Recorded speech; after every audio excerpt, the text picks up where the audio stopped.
families, with your constituents, with your loved ones, that we give the due attention that can be gotten, especially at this particular time, only by way of a committee, to have the time to listen to the presentations by a county assembly, let the governor come and defend herself as well.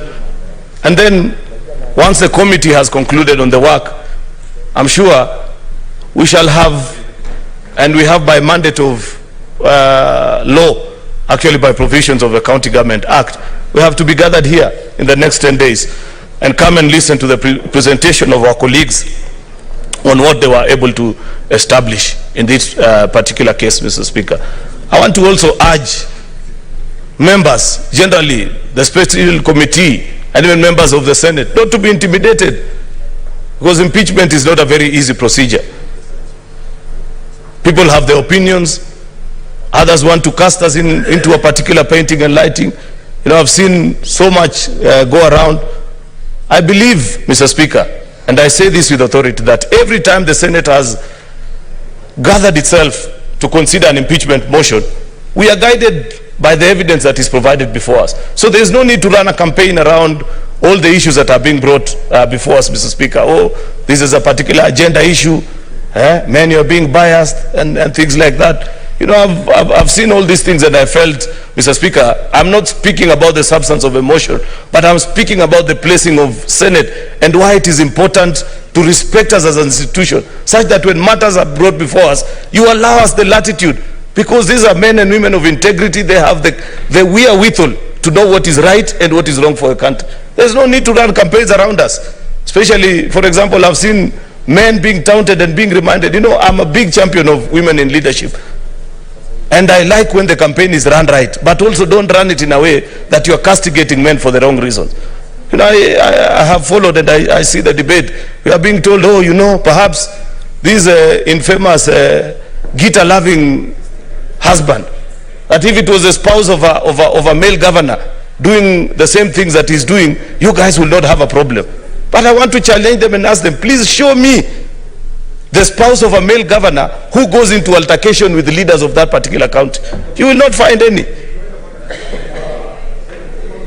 You know, therefore, even as we convince the House and speak about the issues that are being brought before this particular, allow the Senate the space to carry out its duty without necessarily running any particular theories around us on what should guide us and what shouldn't. Let members make a decision either way, either to impeach or not to impeach. Therefore, Mr. Speaker, I want to urge my colleagues, without taking a lot of time, because I believe we'd wish to hear the opinion of our colleagues, but I plead with you that given the circumstances that we find ourselves in fact, I don't envy members that are going to serve in this committee, because the minute you take up responsibility, you forget about Christmas. You're actually going to spend your Christmas working here in Nairobi, perusing the documents, because immediately on the 27th, or even actually earlier than that, all the way to 24th, you shall be working, perhaps break only on the 25th, which is Sunday, and Monday, the 26th, on 27th, be back at work, so that you're able to conclude, because by 30th of December, this House must make a decision either way, with particular to this. Therefore, I don't even envy these colleagues of ours, because they have got to spend their Christmas working. But what to do, Mr. Speaker, because that is a reason, that's our reason for existence as a House, to protect the interest of our counties, Mr. Speaker.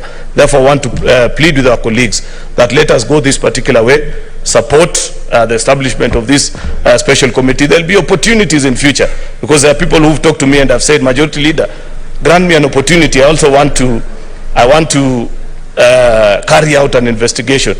Believe you me, given the way many of these governors are behaving, and I have observed governors for a while, therefore I know we will have very many of them before this House. Perhaps even before February we reconvene, there will be other customers to come and deal with impeachment issues in this House. You'll get the chance to serve in committees, you'll get the chance to serve in special sitting until you will be tired.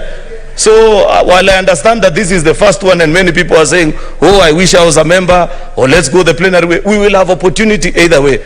The statistics that I've given you have shown that the House actually distributes these things almost on equal measure between special committee and plenary. So we will have a taste of both. I want to request you, I undertake this as your Majority Leader, that if today we have actually we go the special committee way, and I plead with you that we go that way. Then the next one, we will handle it by way of plenary, like that, until we have a taste of all these things. It's our duty, and we will be convinced. Therefore, Mr. Speaker, without many remarks, I beg to move and request Leader of Minority Senators, Retired Justice Stewart Mazayo, to second this motion. Thank you, Mr. Speaker.